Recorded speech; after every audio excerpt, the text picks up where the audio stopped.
Hello, welcome to my podcast. This is episode number 11. I'm the Butler. I'm a full-time reseller on eBay. Today we're talking about items not paying rent to be in your head. Let's get into it. So if you've got a head full of ideas, if you're constantly thinking, if you're a thinker, and you constantly have plans or work or ideas or something, problems you're dealing with, or family issues, spouse issues, maybe a vacation you want to take, maybe coming up with money for a vacation. It could be any issue, and it's in your head not making you money, or it's not making you productive or move forward.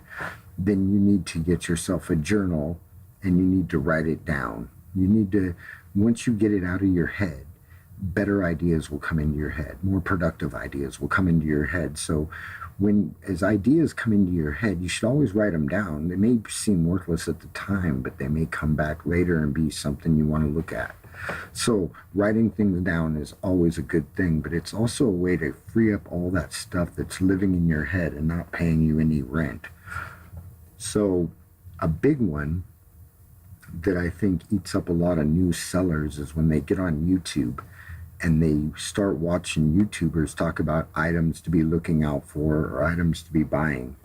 And they go out and they buy these items. Now, what happens is in some cases, they're just not the greatest items. They're less quality, they're damaged, they just have problems, they're misshapen.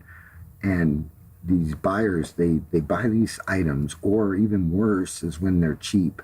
They were cheap. They were $1 or $2, and they buy these things that are not quality, and they take them home and they throw them in these piles. They end up in these death piles. These death piles, they tax you every day, because every time you look at them, they take a chunk of tax out of you. And these things are living in your head without paying you any rent whatsoever. Death piles are the worst thing you can do to yourself. Best thing you could do is bag it up and donate it, get rid of it, and get it out of your head right away. Because realistically, the kind of money you're going to make on these cheaper, less than quality items that you don't even believe in most cases, are they're taking up so much time and space in your head that you could be more productive with. On that basis alone, I would get rid of all that stuff and just chalk it up to a learning curve and don't do it again. Just save your money. Don't be buying things just because they're cheap or they're on sale or whatever. You got to look at quality. Are they quality? If they're quality and they're on sale and cheap, okay. But if it's not quality, you're not going to sell it. It's going to sit forever until I believe everything eventually sells. That's the packed pipe method.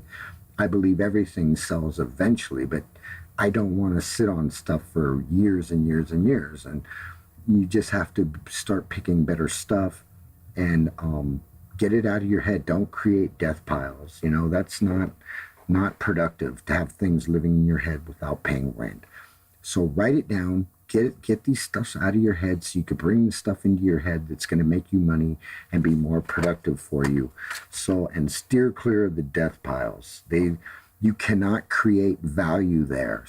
A lot of people think, oh, well, I'll create value out of this item. No, you're not. You're not going to create the kind of value that it's eating up in your head. So it's better to get rid of them. That's my advice on that. Write it down. Hey, if you have any comments, please leave them below. I'd love to hear your opinion on this. I just thought it was a really important topic for new buyers and new new eBay sellers to really be careful with the death piles. The space they take up in your head is really not worth the time. You guys take care. It's been nice talking to you. Live the dream.